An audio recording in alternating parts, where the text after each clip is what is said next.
Welcome back to the Bob Pritchard Straight Talking Radio Show, where for the last 5 years or so, we've given you insights into the lives of somewhere around 330 of the world's most interesting business people. And we talked about what they do, what challenges they faced, and we try to work out what it is that makes them tick.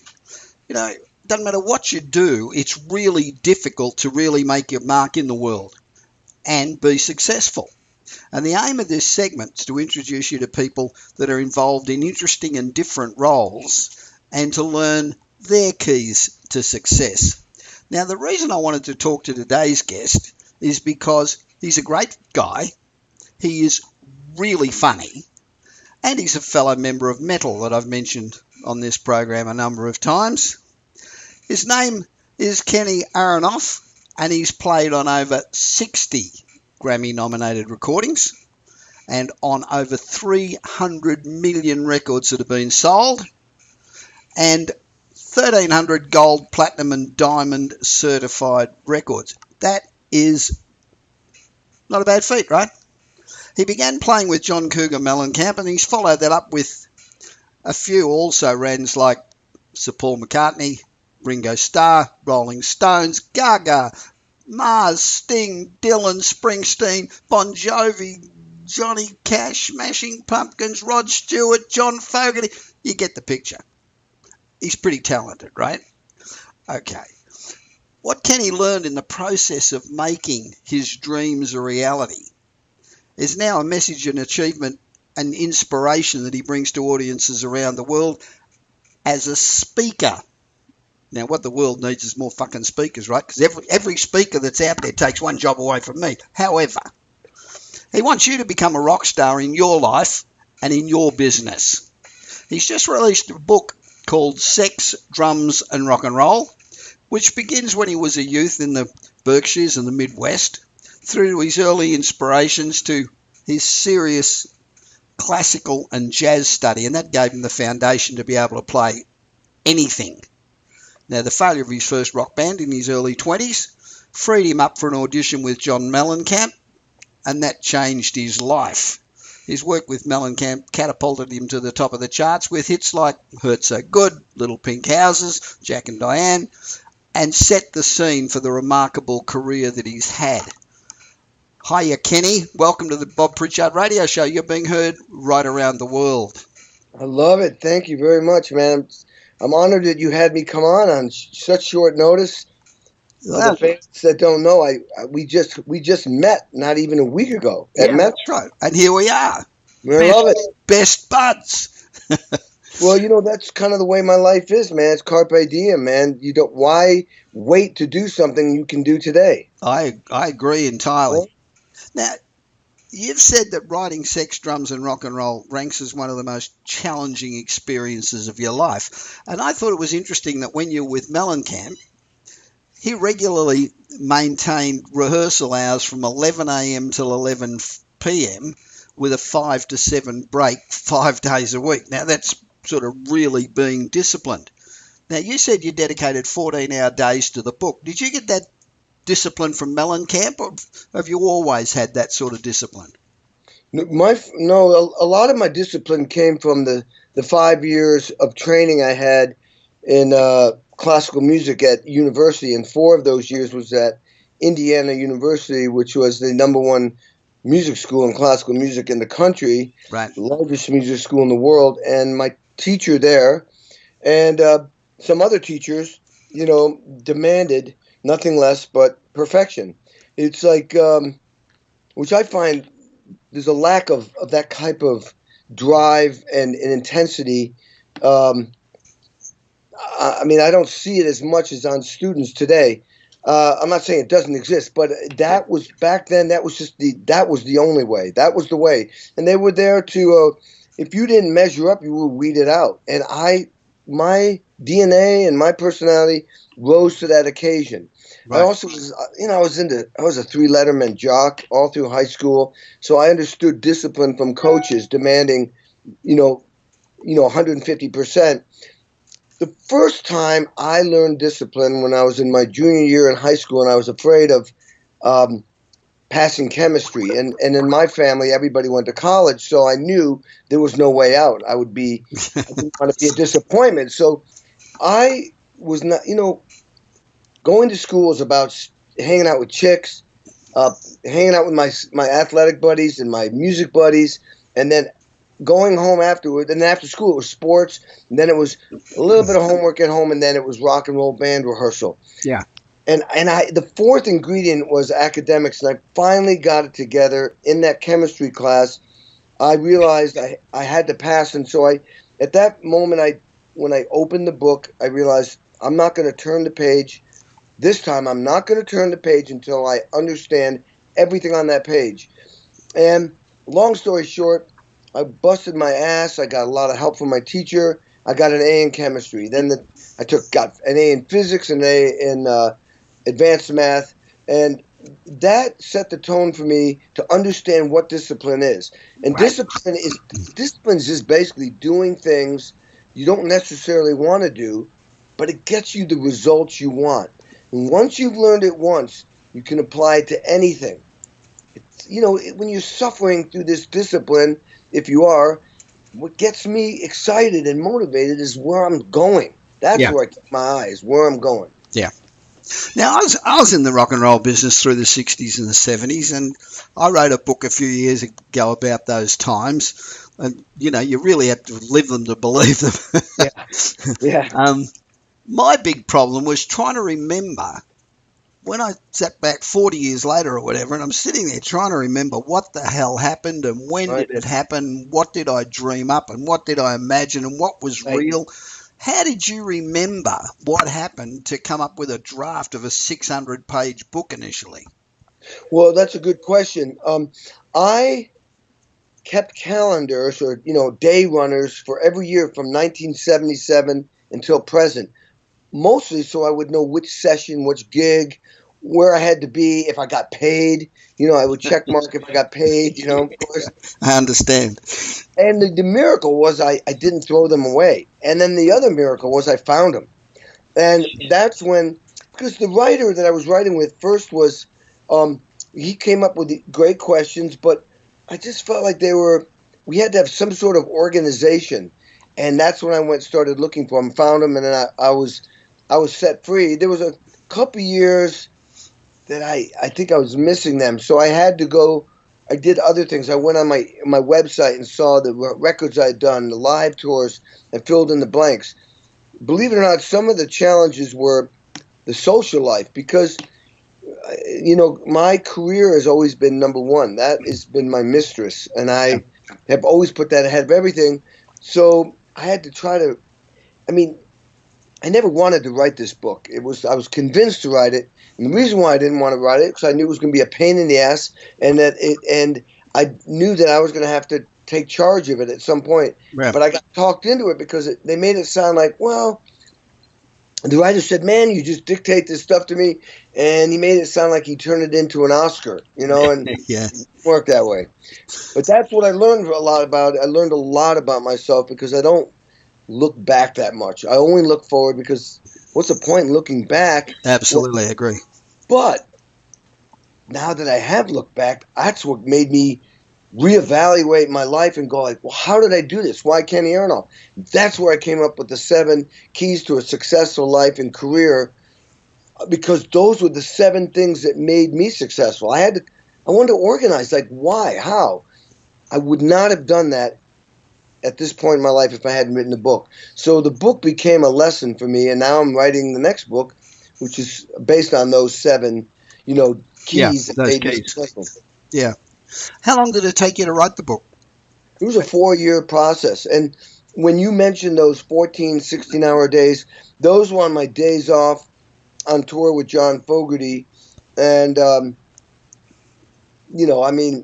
had a deadline. I was 6 months late.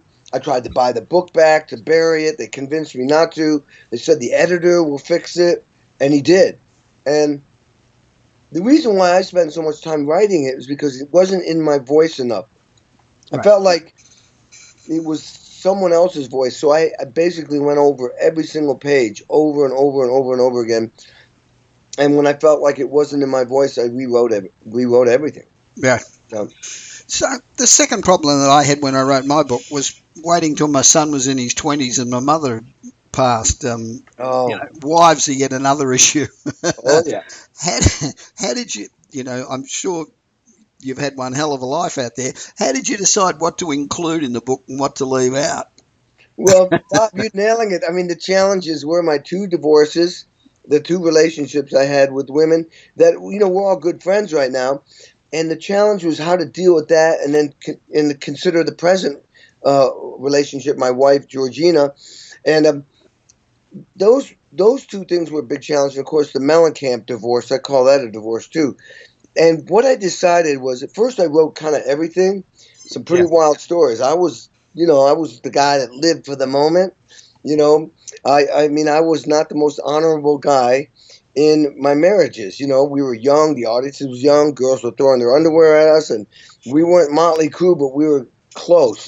And we were just being guys, and we were all too young to be married. We shouldn't have been married during that time.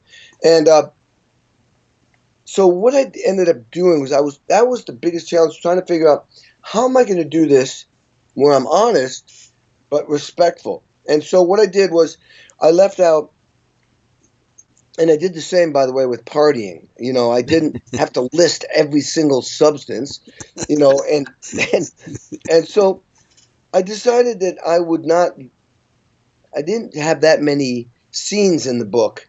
Were very detailed scenes of wildness. I implied that it was happening enough so you knew it was happening. Yes, stuff went on, but I didn't need to list it. This wasn't supposed to be that kind of book. I love the title, Sex, Drums, Rock and Roll, but the book isn't primarily about sex, even though sex is the first word. And I clarified that right at the beginning. Yeah. If you're looking for the book where the drummer has sex with 4,000 women, this isn't the book. But I did say it. And if you're looking for the book, only 4,000. Jesus, I thought you were a good player. Well, God, you're a big disappointment. I know. Horrible. My mom said, I had to warn my 90-year-old mom. I said, listen, Mom, there's a scene with me with two lesbian girls. They picked me up. And she goes, why did you have to say such a thing in your book? I can't believe you did that.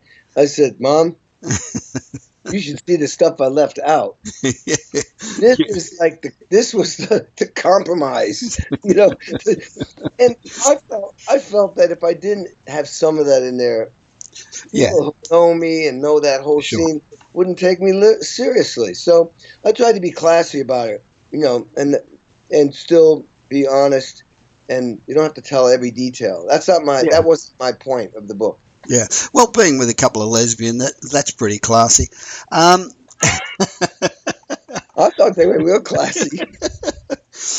Now, to be successful as an entrepreneur or in the music business, it's bloody hard. And, both have really high failure rates. Of all the people who started off in the rock and roll business, very few of them make it through to the end of the tunnel.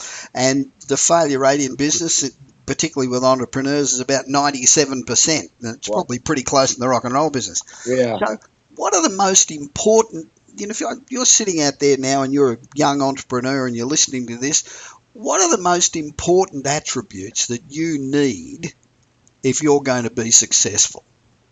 Well, the three given, and I'm not going to tell you anything you don't already know. First one is self-discipline. It all starts there. And as I explained, self-discipline is doing things that you don't necessarily want to do, but you hopefully will get the results that you want from self-discipline. Hard work fueled by passion and education. That's my second key. Hard work is that's a given, man. If you do nothing, you get nothing. It's like math. 0 equals 0. Yep. So you got to do something. You have to. And just anything. Make a phone call. Get on the computer. Do something every day. Forward motion. Hard work is like a vehicle through life. It's like a car or a plane or whatever you use to get somewhere. That's what hard work is. Yep. And then passion, fortunately for me, I found my passion at a very young age. I want to be a drummer. I want to be in a rock band. and then education. We have to keep learning. I mean, you have to keep learning because things change so fast. Okay, Particularly these days, yeah. Yeah. The third thing is you create a plan that you execute to reach your goals. A lot of people have ideas, but they don't follow through. In all these three things, by the way, this isn't 1 year or 5 years or 10 years. This is a lifetime. You know, a teacher, when I was at Indiana University, said to my mom, first day I got there, she was concerned, like any mom would be, says, you know, Mr. Gaber, that was my teacher, do you think Kenny's going to make it? Do you think he's talented enough? What do you think? She just looked at my mom and he went, Mrs. Aronoff, ask me that question in 10 years. I have no fucking clue. And he didn't say the F word, but what he was saying was, it's up to Kenny. Yeah. It's not up to me. It's not up to you. I can't guarantee you anything. It's up to Kenny. And guess what? 10 years after that year, 1972, is 1982. I'm with Mellencamp, and we won 2 Grammys, and I had basically 2 #1 hit singles, Jack and I and Hurt So Good. My career as a rock star was launched. I had made it, but that was just the beginning. So those 3 things, self-discipline, hard work fueled by passion, education, and then, creating a plan that you execute to reach your goals is the foundation. Now, here comes the bigger thing here. Why Kenny Aronoff? There's a lot of great drummers. Like you said, the percentage rate of being successful is extraordinarily low, and not being successful is very high. And that doesn't mean you're not a great musician. There are some breaks. I got with John Mellencamp, but I made my success. That guy fired me in L.A. after being in the band for 5 weeks. I didn't understand what the purpose of a drummer is with a singer-songwriter or a band of this nature that is to be played on the radio. Right. My vocabulary was limited in that area. So when we got into the studio after only being in the band 5 weeks, they kind of picked up on that. The producer wanted to get the record done. Back then, you built everything around the drums. Sure. Everything. So the feel, the sound. So John, here's a crucial moment in my business career, as you want to put it. And I had no idea that I was this guy. You know that saying, fight or flight? Well, I'm fight or fight. I'm Bill Belichick, like I said at Metal, the guy and the Patriots, the guy at 21-3 at halftime losing is not looking at the score, but thinking of what can we do to win this game. So intuitively, when John was saying, you go home, I was going, nope, nope, nope, nope, nope, nope, nope, nope, nope, no. I screamed at him. I said, I'm not going home. And I scrambled to negotiate a deal that would be suitable for the both of us.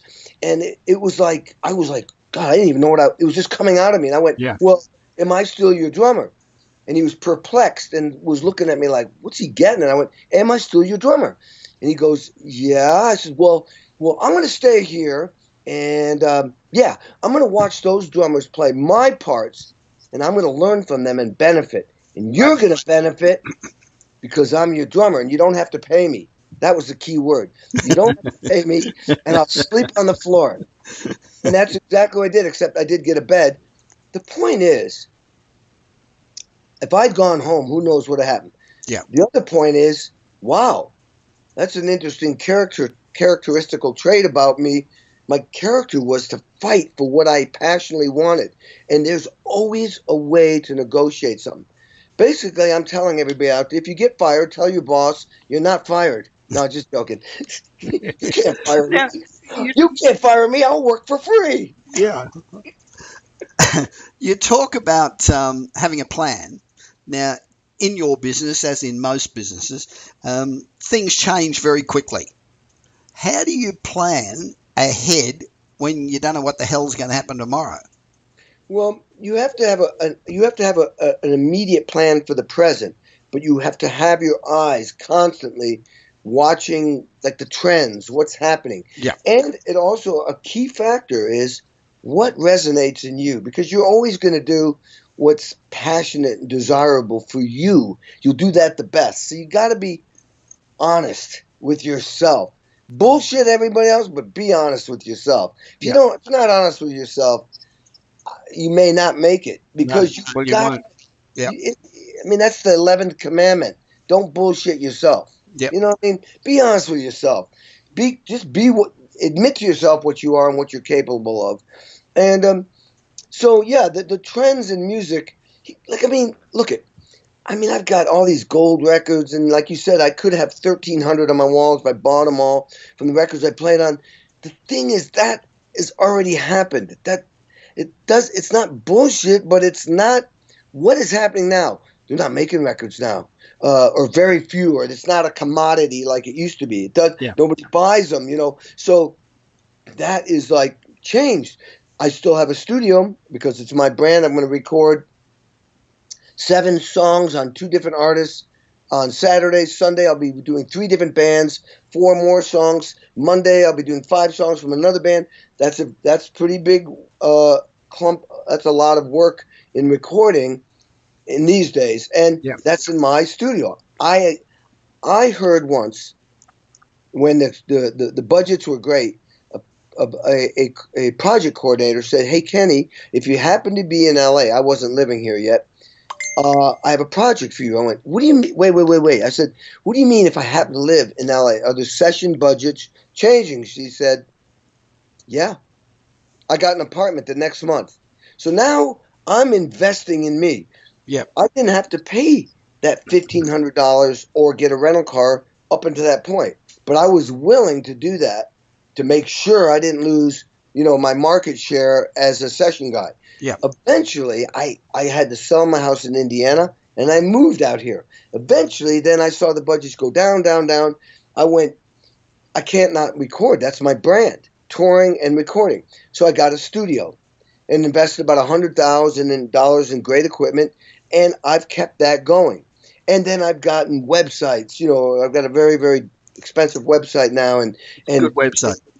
Thank you. And and that took a year and a half, of tweaking. It's still not done the way I want it. I got to do a few more things. But the point is, I made moves in the business. I didn't change the rules. The rules changed. I adapted to the rules.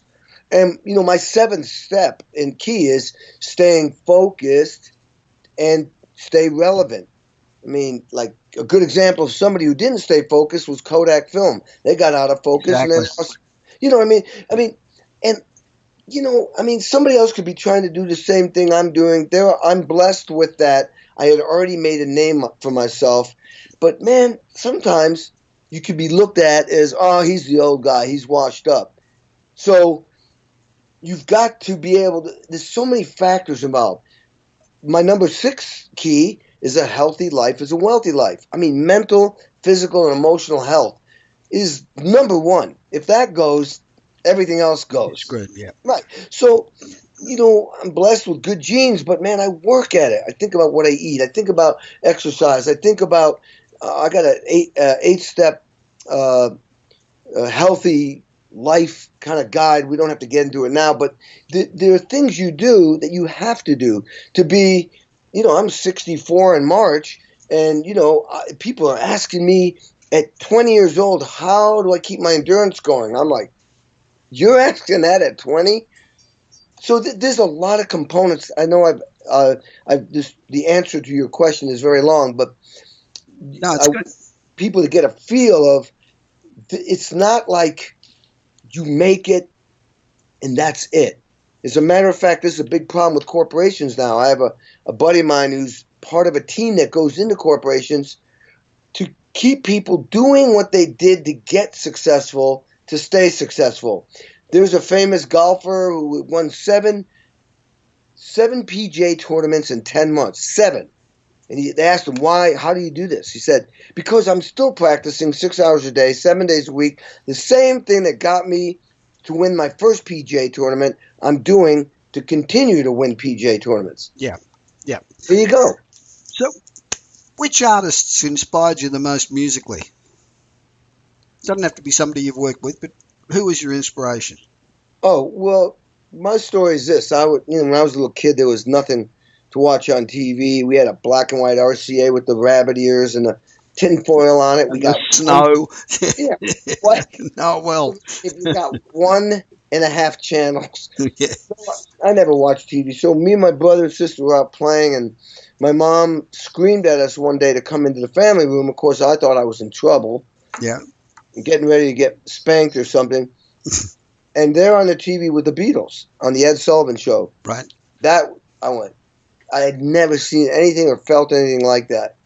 And so I naively asked my mom to call the Beatles up and get me in the band. And how did that go for you? The funny thing is you've worked with McCartney and with Ringo Starr, so you're sort of halfway there. Yeah, at that point I didn't know that, so and then I was mesmerized by Ringo Starr on the drums, because me being a hyper energetic, athletic guy, I was just drawn to the energy of the drums. And then I asked my mom for a drum set, and I got the same response, which was 0. And then I said, I want to grow my hair like those guys, and I definitely want those girls chasing after me. And, I love the whole thing. I was like, sign me up. So she didn't call the Beatles. I didn't get a drum set. But in 2 weeks, I started my own band, and I was working, making enough money. I took a loan from my parents to get a snare drum and a cymbal. I stood up and played. The band was called the Alley Cats. And like you said, the beautiful end of the story is 50 years later, I'm playing with McCartney and Ringo, the 2 remaining Beatles, honoring them for that same show, the Ed Sullivan Show. And it was like, so I go, dreams do come true. Yeah. But not by accident. Not by accident. I made it happen. Yeah. To be relevant. If it's to be, it's up to me. Huh? If it's to be, it's up to me. You can't. You can't rely on anybody else. If it's to be, it's up to me. Yeah. Which artist that you've worked with has the most commitment to their craft? Somebody who's absolutely fanatically dedicated to what they do. Probably all of them, but probably all of them. But some of the ones out? that really, the ones I played with that really stand out. Bon Jovi, seriously, as a businessman and as a singer-songwriter, he's a workaholic like me. He can't stop. John Fogerty, Creedence Clearwater, the guys from some of the greatest songs ever written and recorded. Yeah, his kids went to school with my son, so yeah. Oh, really? Yeah. Oh.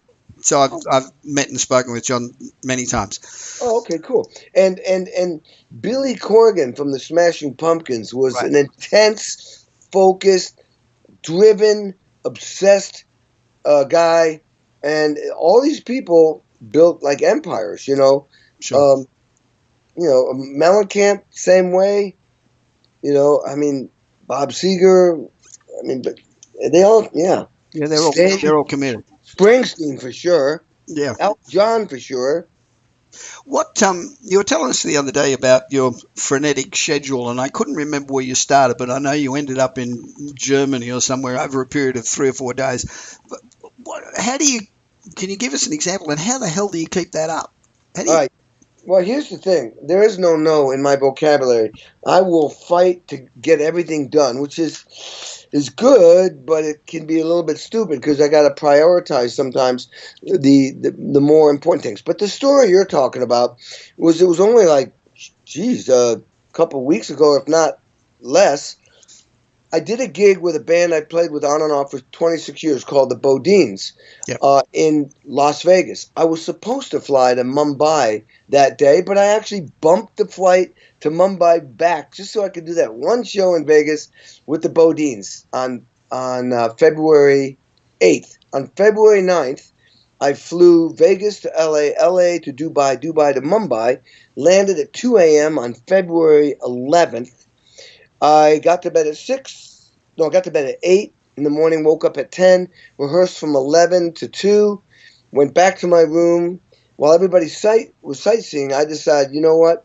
Don't push it, buddy. Because this was just the beginning of the trip. So that next day, I had to get up at 6:30, 7:30 breakfast, 8:30 in the car, 8-hour rehearsal and sound check. Back to the hotel to pack, went and did the show, back in the hotel at 11:30 p.m., slammed a couple of drinks down with Billy Gibbons, got my clothes, and went to the airport, and I was on a plane at 4 a.m., 50 hours later from landing to Dubai to Houston, and in Houston was a private jet waiting for me. Guy picks me up, brings me to the jet, we get in the jet, and we fly to San Antonio. 2.5 hours later, I'm on stage with John Fogerty doing the San Antonio Rodeo. But it keeps going. The next morning, I wake up, and I'm on Don Henley's jet with the Fogerty Band, flying to New York City. Thank God that was a night off. And I'm trying to catch up with all my business, constantly always doing business in the morning, at night. The next day, we had a show outside of New York. The next day, Connecticut. And the next day, I flew all the way across the United States back to L.A., and the next day, I met you. That was last Saturday. Where's Kenny Aronoff going to be in 10 years' time? Well, 10 years' time, I'll be speaking and writing books. That's where I see myself. It's interesting. I was approached to do a documentary and a TV show. We'll see if that happens. I'm enjoying taking my life experience, and I guess one way of saying is I'm monetizing my life experience by speaking, writing.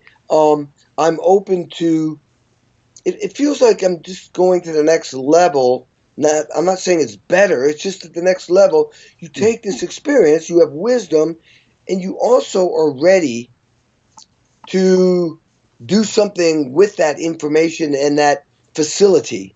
And one way, so far, what I've seen is the speaking thing, which is I have a show, it's a movie and then a live performance that segues into me speaking, and then I interweave my message I want to deliver, I'm constantly working on it, a benefit for my audience that they can take away something that they learn from me, if not reignite in them what they already know, because I say it in my way, and give positive energy out and get paid for it and move on to the next thing, and maybe that'll lead to some more TV and some other stuff. But there's no retirement in my schedule. Kenny, thanks very much for speaking with me on the Bob Pritchard Radio Show. Now, you can learn more about Kenny at Kenny Aronoff. That's KennyAronoff.com. And I'll be back with more of the Bob Pritchard Radio Show on Voice America Business Network after this short break.